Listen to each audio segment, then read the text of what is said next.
But first up, we are so excited to have legendary film actor Laurence Fishburne joining us to talk about his new show, History's Greatest Mysteries, airing now on the History Channel. Laurence, we are such big fans of yours. What made you decide to add host and narrator to your already very impressive resume?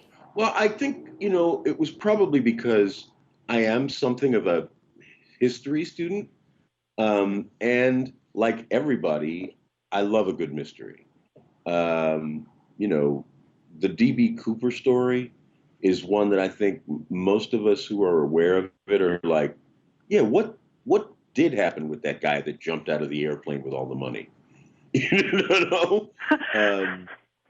It's stuff like that. I mean, just the opportunity to learn a little bit about anything for me is kind of interesting.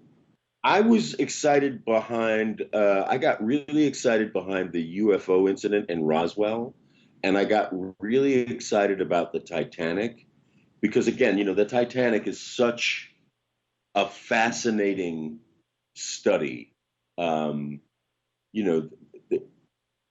of a kind of vessel, all the latest technology,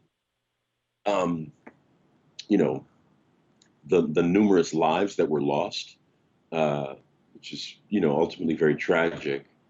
But just that whole story holds, I think it just holds one's interest and makes one very curious, So without spoiling anything, would you say viewers will walk away with new information on these historic mysteries?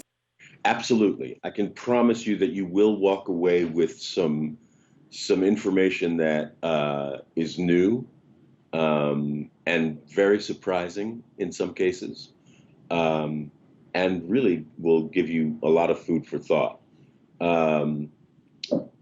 It's a fun show because it's exploring some old familiar stories and territory. With a little twist and new light. So I'm sure that people will come away feeling like, oh yeah, I didn't know that. I learned something new today. I think the biggest lesson is that it's really, really a good thing to remain curious throughout one's life. As long as you have kind of curiosity and you can question things, then you can learn. Well, we are so excited to be watching the show and to be following you. Before I let you go, is there anything else that we should keep an eye out for? We love seeing you. Should we be looking for you anywhere else? Well, I hear that there's an episode of Blackish that's pretty special that's coming up pretty soon as some kind of wedding ceremony or something. Okay, good. So we're going to get to see a lot of you, which we really like. Thank you so much for being with us. Absolutely. Thank you for having me.